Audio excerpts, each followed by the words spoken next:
Bonjour à toutes, surprise, c'est dans le mauvais sens. Bonjour à toutes, me voilà revenue à l'écran du Thermomix pour vous montrer tout simplement une pâte brisée.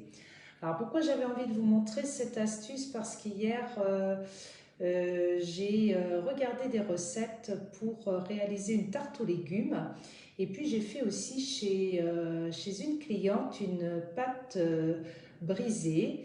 Et j'avais justement envie de vous montrer quelques petites astuces. Donc 20 secondes vitesse 4. J'ai mis 30 grammes de farine de maïs.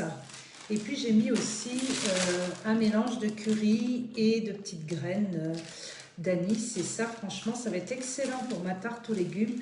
J'avais tout simplement envie de vous donner cette petite astuce.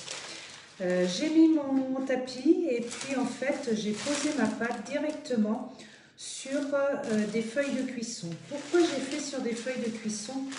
Tout simplement pour éviter en fait qu'elle ne colle à mon rouleau et qu'elle puisse s'étaler facilement.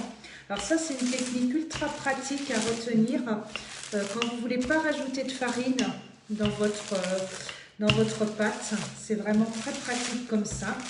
Et puis ça s'étale super facilement.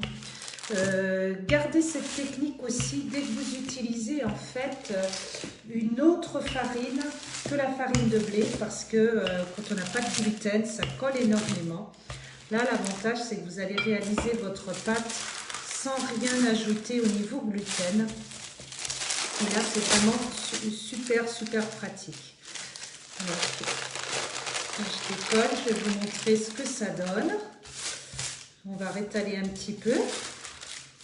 Voilà, pour que ça puisse vraiment bien s'étaler, la pâte. Et là, c'est vrai que c'est assez sympa. Alors, j'ai fait avec mon reste de farine. Il va falloir que j'aille faire des courses. C'est pour ça que j'ai fait aussi mon petit mélange avec la farine de maïs. Mais c'est vraiment une pâte qui s'étale super facilement.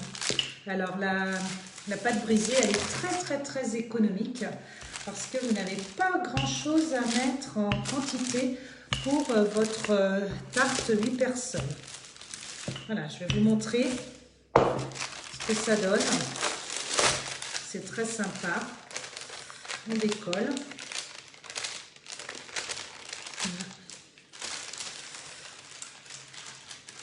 Là, je vais redonner juste un petit coup de rouleau pour bien qu'elle soit plate. Et puis voilà, ça y est, la pâte est faite. Votre recette est réalisée, c'est-à-dire que d'un point de vue économique, franchement, il vous faut 150 g de farine, 75 g de beurre. Et ça y est, votre pâte est réalisée en un tour de main. Je vous montre le résultat en photo directement. Là, vous voyez, j'ai ma pâte 8 personnes pour 150 g de farine. Là, je décolle et comme ça, je n'aurai plus du tout à rajouter en fait ce qu'il faut en farine pour... ça ne va pas dénaturer ma pâte. Ensuite, je vais la mettre dans mon moule. Et puis, une petite astuce aussi qui est très importante, c'est quand vous n'utilisez pas de feuilles de cuisson, eh bien, si vous voulez que votre pâte se décolle facilement autour de votre moule, quand vous la mettez comme ça, bon là, il y a la feuille de cuisson. Mais sinon, n'hésitez pas à passer votre ongle entre la pâte et le bord de votre moule afin que votre pâte se décolle bien après cuisson. Voilà, les petites astuces du jour, toutes simples, mais des choses qu'on a besoin de savoir pour nous faciliter nos recettes au Thermomix. Je vous souhaite à tous une bonne journée et je vous dis à très bientôt pour gagner les cadeaux du moment. Hein, j'ai fait ma petite vidéo hier.